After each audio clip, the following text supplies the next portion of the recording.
Good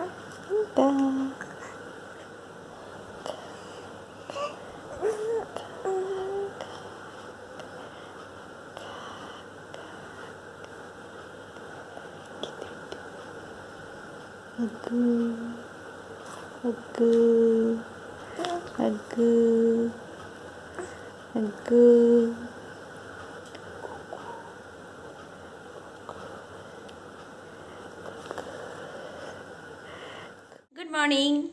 আজকে হচ্ছে শুক্রবার, সকাল এখন প্রায় ধরুন 7:30। একটু লেট হয়ে গেল, এই কটা দিন একটু লেটই হচ্ছে। তো চলুন আজকে ব্লগটা শুরু করছি। এখন একদম বেশি বকবক করার আমার আর সময় নেই।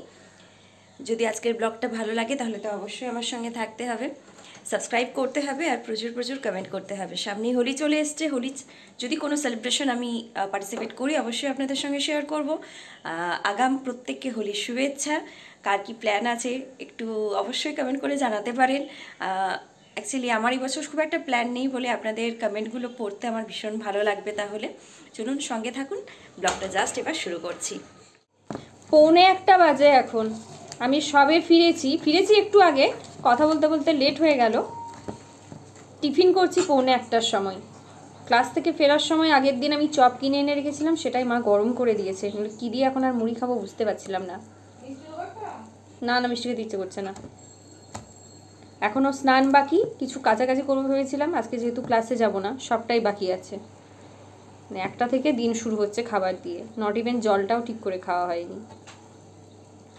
আমি চেঞ্জ অবধি করিনি, দেখুন। আজকে তোমার ছেলে চলে যাবে, কি কি করছো মা? আসার দিনেও তো দেখিয়েছিলাম কি কি করছো। আজকে পাবদা মাছ হচ্ছে আর মোরলা মাছ ভাজা আছে, একটু থোড় ভেজেছি, ডাঁটার তরকারি। যাবার দিনে এই সজনে ডাঁটা যে কবে এপিসোড শেষ হবে না, আমি আর বিরক্ত হয়ে যাচ্ছি। যাবার দিনও খেতে যায় না কিছু। বাবা কতগুলোতে ঢাকা দেওয়া আছে দেখুন। যেদিন আসে সেদিন অনেক কিছু খাই, যাবার তো খেতে যায় না। কারণ 2 দিন ধরে ট্রেনে জার্নি করবে, অত না খাওয়াই ভালো। ভালোবাসা সেটা আছে। আগেও দেখিয়েছি, আবারও দেখাচ্ছি। দেখুন, মানুষ রান্না করে, কনসেন্ট্রেশনটা ওখানে থাকে। দেখুন, একবার করে গেম খেলছে আর রান্না করছে। এই যাদের যা কাকিমা, মাসিমা, জেঠিমা যারা বলেন তারা অবশ্যই কমেন্ট করবেন কেমন লাগছে দেখতে ব্যাপারটা। 3:30 এখন। যেদিন মায়ের তাড়াতাড়ি হয়ে যায় মা তাড়াই দিতে থাকে খাওয়ার জন্য, আর সেই দিনই কোনো না কোনো কারণের জন্য আমার খাবার রুচি থাকে না। আজকে মা অনেকক্ষণ হয়ে গেছে, মা তাড়া দিচ্ছিল, কিন্তু ওই আমার খাওয়ার রুচি ছিল না বলে দেরি করলাম। তবে আজকে দাদা তাড়াতাড়ি খেয়ে নিয়েছে, ফিরে যাওয়া বলে তাড়াতাড়ি ট্রেন আছে। আর মা এই যে, মা তো নিচেই কমফোর্টেবল। এবার আমি জাস্ট খাবো। তবে আজকে আমার খাবারের কম্বিনেশন দেখলে কিন্তু অনেকেই হাসতে পারেন। আগের দিনে সেই বিরিয়ানি আমি তো পুরোটা শেষ করতে পারিনি, দাদারও কিছুটা ছিল। আর এর সাথে কম্বিনেশন হচ্ছে পাবদা মাছ।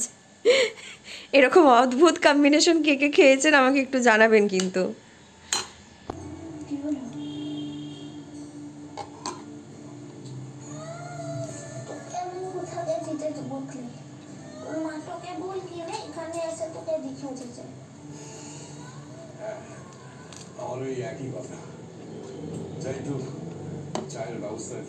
হঠাৎ করে কেন জানি না আমার দাদার আবার মৌরি ভাজা নিয়ে যাওয়ার শখ হয়েছে। সেই কারণে আমি খেয়ে উঠে এই একটা কাজ মায়ের করে এগিয়ে দিই, কারণ এরপর দাদার আবার রাতের খাবার হবে, ওটা মা আর বাবা মিলে করে নেবে। এরপর আমি একটু রেস্ট নেব। কোন সকালে উঠেছি বলুন তো?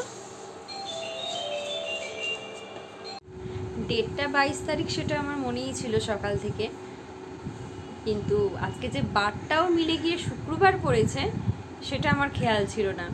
এই মৌরিটা ভাজতে ভাজতে হঠাৎ করেই যেন মাথার মধ্যে হলো আজকে এমনি তো 22ই পড়েছে, সঙ্গে শুক্রবার দিনটাও মিলে যেতে হলো। মানে প্রচণ্ড ঘুম পাচ্ছিল এত তাড়াতাড়ি ওঠার জন্য, কিন্তু এখন বুকের মধ্যে একটা অসম্ভব কষ্ট চলছে যে এই সময়টা তার তাহলে কত কষ্ট হয়েছে। যত তাড়াতাড়ি আমি সবটা ভুলে যেতে পারবো তত তাড়াতাড়ি মনে হচ্ছে আমি মানুষটা যে বেঁচে আছি তার জন্য খুব ভালো হবে। কারণ যে চলে যায় সে তো চলেই যায়, যে যারা বা যে থেকে যায় তাদের জন্য তো অত্যন্ত কষ্টকর এটা। কেন যে এখন আমার মনে পড়তে গেল তাই বা কে জানে। আমার ব্লগে মনে হয় ফার্স্ট টাইম আজকে আমি দাদাকে দেখাচ্ছি, তাও লুকিয়ে ক্যামেরাটা আমি সেট করেছি। দেখুন মা এত কিছু রান্না করেছে। লুচিটা তো ও নিয়ে যাবে ট্রেনে, 2 দিন ট্রাভেল করবে তাই, কিন্তু কলকাতার বিরিয়ানির কিন্তু সত্যিই তুলনা হয় না। তাই যাওয়ার আগে ও আবার বিরিয়ানি কিনে এনেছে, ওটা খেয়ে ও বেরিয়ে যাবে। বুঝতে পারছেন কলকাতার বিরিয়ানির টান কীরকম। 10:30 এখন বাজে, দাদা বেরিয়ে গেছে 7টার দিকে। তো সাডেনলি মায়ের শরীরটা অসুস্থ হয়ে পড়ে, প্রেশারটা হাই হয়ে গেছে। মা অ্যাকচুয়ালি বলতে চাইছে যে আজকে তো 3 মাস কমপ্লিট হলো, তো সেই কারণে, বাট ওটা কারণ নয়। অ্যাকচুয়ালি বয়স বাড়ছে, তাই একাকিত্বটাও বাড়ে। ছেলে বড় হওয়া মানে সেটা একটা অনেক বড় পিলার। তো দ্যাটস ওয়াই যেটা আমার মনে হলো দাদা চলে যাওয়ার পরই মা একটু ওইটাকে নিয়ে ওয়ারিড হয়ে পড়লো। ওই কারণে প্রেশারটা হাই হয়ে গেল, এমন অসুস্থ হয়ে পড়লো। আমি বাইরে গিয়ে থামস আপ কিনে এনে দিলাম, যাতে যে কষ্টটা হচ্ছে একটু যদি ওটা যদি অ্যাসিডিটি থেকে হয় কমলো না।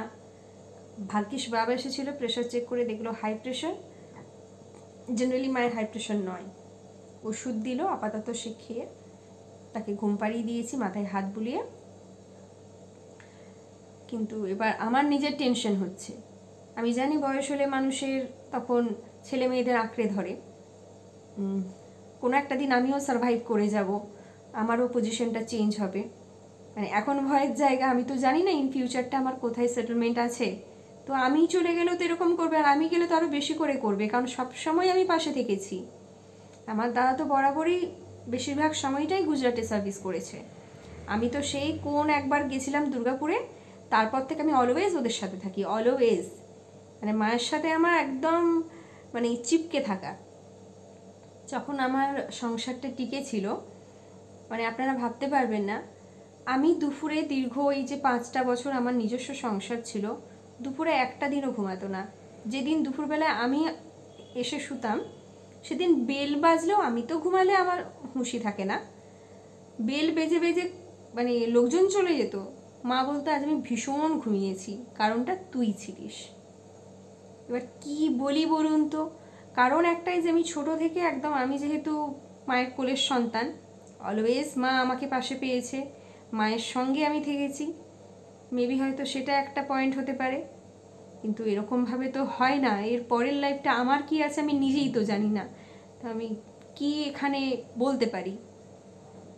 তো আজকে আমি নিজেও একটু বকা দিয়েছি, কারণ এই সময়টা প্যাম্পার করলে হতো না। বকা দিয়ে ঘুমাতে মানে লিটারালি আমি গিয়ে আবার চেক করে এসেছি, শরীর টরীর ঠিক আছে, গা ঠান্ডা হওয়ার কোনো ব্যাপার নেই, আর ঘুমিয়ে পড়েছে। বাট আমি ভয়াতে পারি না, এগুলো আমি তো বলি না, আমার ভেতরে একটা টেনশন হতে থাকে। আমিও কিন্তু টেনশন করি, কিন্তু সব কথা সবসময় প্রকাশ্যে আনতে পারি না, এটাই যা সমস্যার। দাদা বেরিয়ে যাওয়ার পরপরই যেহেতু মা অসুস্থ হয়ে পড়েছে, তাই আজকে আর রান্নার কিচ্ছু নেই। ভাগ্যিস বেশি করে লুচিটা ভাজা ছিল, তাই সেই কারণে আমাদের ডিনারটা রেডি। মা শুয়ে পড়েছে অল্প একটু শুকনো মুড়ি খেয়ে, আর বাবা আর আমি বেগুন ভাজা, মিষ্টি আর লুচি দিয়ে ডিনারটা সেরে নিচ্ছি। তো চলুন আজকের ব্লগটা এবার এখানে শেষ করে দেব। সেই বলে না, মানে মা অসুস্থ হয়ে পড়লে পুরো বাড়িটাই অন্ধকার। সব কিছু আমি পারি, তারপরেও যেন আমার মনে হয় দূর আমার এসব ভালো লাগছে না করতে। তো আজকের ব্লগটা যদি ভালো লাগে তাহলে অবশ্যই সঙ্গে থাকবেন। দেখা হবে নেক্সট আরেকটা ব্লগে। সকলেই ভালো থাকবেন, সুস্থ থাকবেন। টাটা।